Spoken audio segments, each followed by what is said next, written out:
asalaamaaleykum mbokk yi ñu ngi leen di nuyu ku ci nekk sa tur ak sa tant tey ci conseil des ministres vendredi 26 décembre 2025 le président de la république dafa commencé ci ndokkeel ñi nga xam ne mooy chrétien nu Sénégal ci fête de Noël bi nga xamante ni am nañ ko mu ñëwaat ci ñaareelu poñam ci tournée économique bi nga xam ne def na ko fële ca Casamance mu commencé nag fi nga xam ni mooy Ziguinchor ak Sédhiou mu taxaw ci bu baax a baax wax ci taxawaay bi nga xam ni war nañu ko am ci accélérer li nga xam ne mooy pôle territoire Casamance waaye liggéey ci plan Diomaye pour la Casamance bu baax a baax ba mu gën a taxaw waaye ñu taxawaat aussi ci jàmm foofu ci région Casamance waaye ñu liggéeyaat ci relance économique bi lépp lu jëm ci gàncax bi lépp lu jëm ci industrie bi ak ci koom-koom bi ak ci tourisme bi ñu taxaw ci bu baax a baax ci ñetteeli poñ bi mu ñëw ci loi de finance 2026 bi nga xam ni voté nañ ko bu déggee loi de finance bi nag mooy xaalis maanaam budget bi nga xam ni moom la ñu jàpp ni dinañu ko jëfandikoo ci année bii di ñëw muy 2026 loolu nag voté nañ ko fële ca assemblée nationale moo félicité nag bu baax a baax député yi waaye ministre yi nga xam ne jot nañu fa jaar défendre li nga xam ni moom mooy seen budget ministère waaye félicité na tamit ki nga xam ne mooy ministère des finances et du budget ak ministre bi nga xamante ni moom la ñu dénk wàllum économie ak ki nga xam ni mooy secrétaire d'État man mii chargé des relations avec les institutions ci liggéey boobu nga xam ne jot nañu ko am foofu ca assemblée waaye mu wax na ki nga xam ni mooy premier ministre ak le ministre des finances et du budget ak l'ensemble des ministres ñu taxaw bu baax a baax dès que ñu dugg ci li nga xam ne mooy année 2026 ñu exécuter budget bi nañu ko waxee ci loi de finance bi waaye surtout mu taxaw ci li nga xamante ni moom mooy setal bu baax a baax ni nga xam ne moom nañu nar a jëfandikoo budget boobu ci 2026 mu wax tamit ci li nga xamante ni mooy JOJ 2026 xam ngeen ni JOJ yi moom mooy événement bu mag a mag bi nga xamante ni moom la ñuy pare boobu ba tey pour novembre 2026 mu nekk événement boo xam ne Sénégal njaay ñépp lañ ci woo ndax comme ni ngeen ko xamee mooy première fois bi nga xam ni Afrique du ma ne Sénégal waaye Afrique dina accueillir li nga xamante ni mooy événement bu amee noonu doole ci loolu nag gannaaw conseil présidentiel bi nga xamante ni jotoon nañu ko def mu bëgg gouvernement du Sénégal saa su ne muy suivre li nga xamante ni mooy activité yi jëm ci JOJ yooyu ci loolu mu wax premier ministre ñuy taxawal ay réunion interministérielle chaque mois pour suivre avancée li nga xam ne mooy organisation JOJ yooyu mu ñëwaat nag ci li nga xam te ni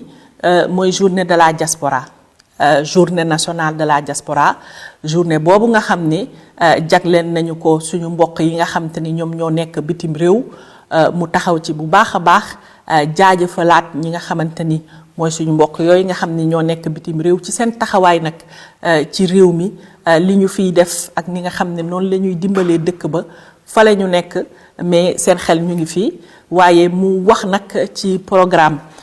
spécial bi nga xamante ni programme d'accompagnement la boo xam ne dañ leen ko jagleel ñoom pour lépp li nga xamante ni soxla nañu ko fii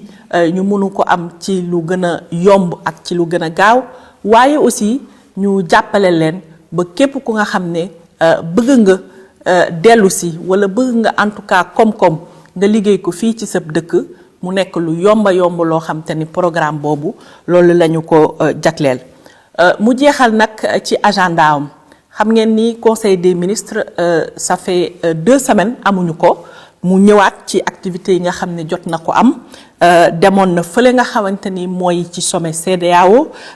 boobu ñu am ci ndam lu rëy ndax Sénégal jot nañ ko fa jox li nga xam ne mooy présidence su commission organisation bi mu nekk kon ndam lu rëy waaye mu ñëwaat aussi ci inauguration bi nga xam ni jotoon na ko def muy usine bi nga xam ni am nañu ko léegi ci defar assemblée li nga xam ne mooy véhicule militaire yi maanaam auto militaire yi léegi am nañu usine boo xamante ni macha allah dinay taxawal auto yooyu waaye mu ñëwaat aussi ci remise u drapeau bi maanaam jox na drapeau Sénégal ñi nga xam ne mooy équipe nationale ñi nga xam ne ñoo nga Maroc fi mu toll nii fas yéene ñu représenté ci CAN boobu waaye wax na également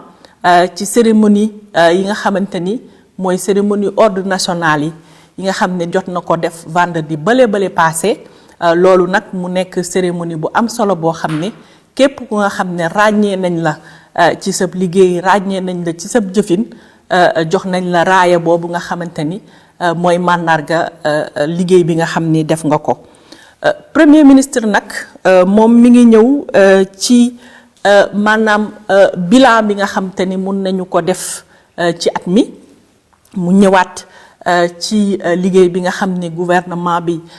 jot na ko def ak contexte bu méttee métti bi nga xamante ni moom la ñu jot a jëlee réew mi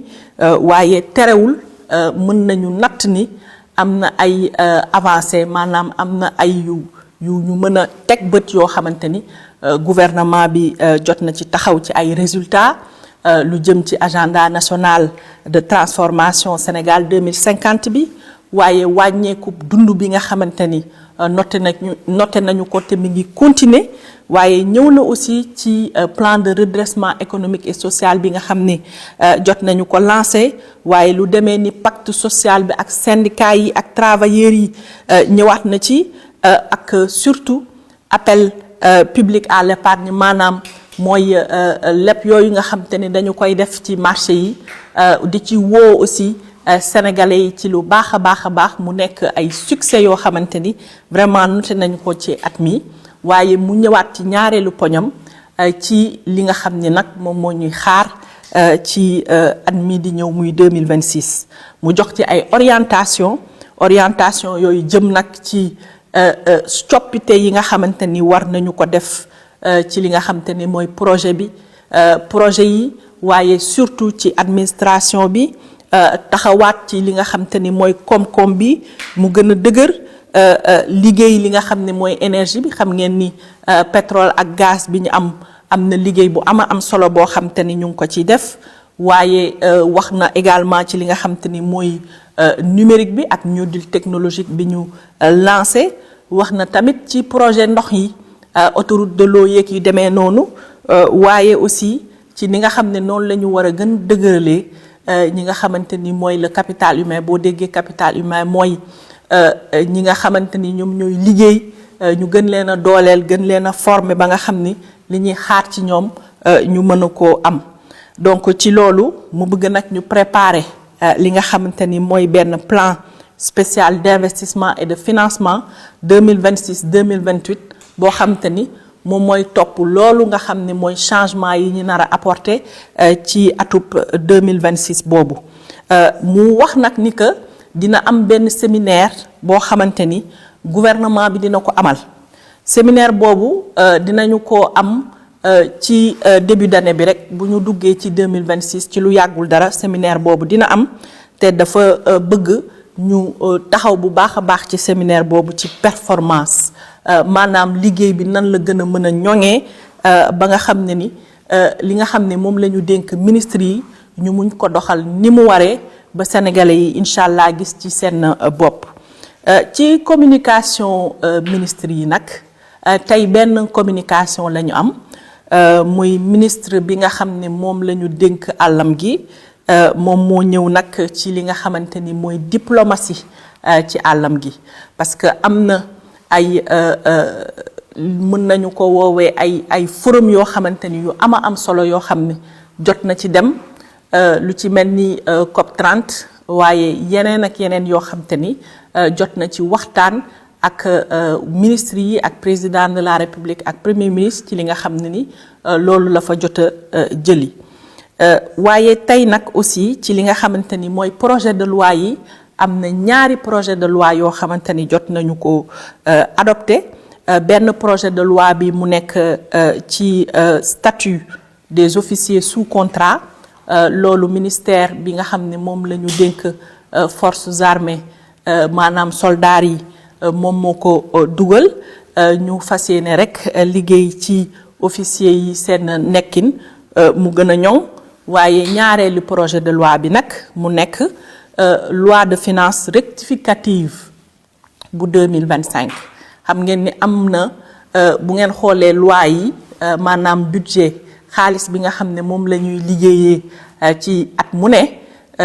bu